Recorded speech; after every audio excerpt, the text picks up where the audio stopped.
Lotus Janata news కి స్వాగతం. నేను మీ ఏకే.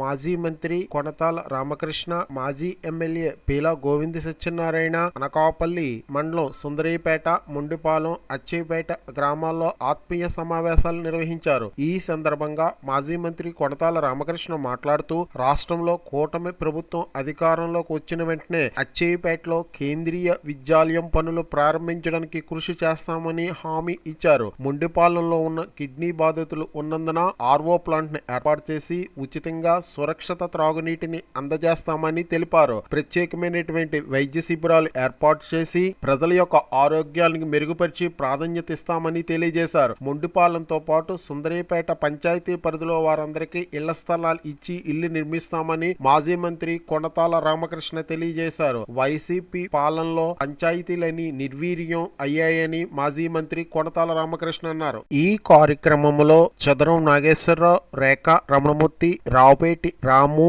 ఉమ్మడి కూటమి నాయకులు, కార్యకర్తలు, మహిళలు పెద్ద ఎత్తున పాల్గొన్నారు.